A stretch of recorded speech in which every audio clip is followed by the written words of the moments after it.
Сәлеметсіздер ме, құрметті оқушылар. Бүгін біз сіздермен қазақ билерін өтетін боламыз.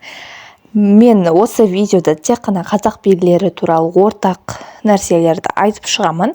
Ал келесі видеода мен Төле би, Әйтеке би, Қазбек биге жеке-жеке тоқталатын боламын.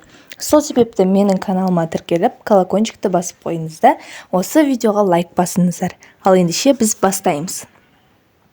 Қазақ билері. Тәуке ханның тұсында ұлы жүзге Төле би, орта жүзге Қазбек би, кіші жүзге Әйтеке би басшы болып тағайындалған. Олар ел бірлігі мен жердің тұтастығына ерекше мән берген. Қоғамдық әлеуметтік жағдайларға, тарихи оқиғаларға, адам мен оның іс-әрекеттеріне, келешек күндеріне ерекше назар аударған. Сөйтіп, ел тәуелсіздігі мен тұтастығы үшін ақылын, күш-жігерін, өмір тәжірибелерін сарп еткен.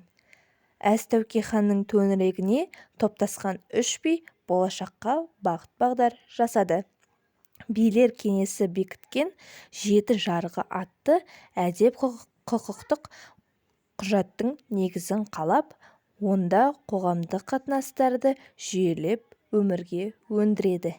Осы арқылы халықтың бірлігі мен тұтастығын сақтайды.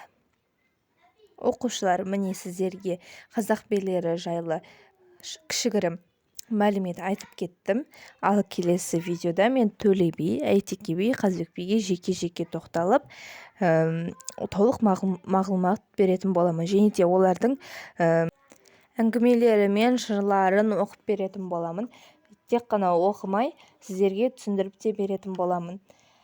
Ендеше, оқушылар, сіздерді менің каналыма тіркеліп кетулеріңізді сұраймын. Және де комментарийға міндетті түрде кері байланысты жасасаңыздар, мен өте қуанатын едім.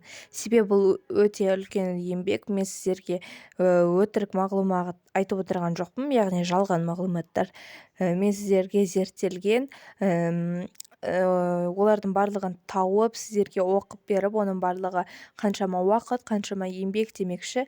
Маған сол үшін каналыма подписаться етіп, видеоларыма лайк басып, комментарийға кері байланыс жасап отырсаңыздар, мен өте қатты қуанар едім.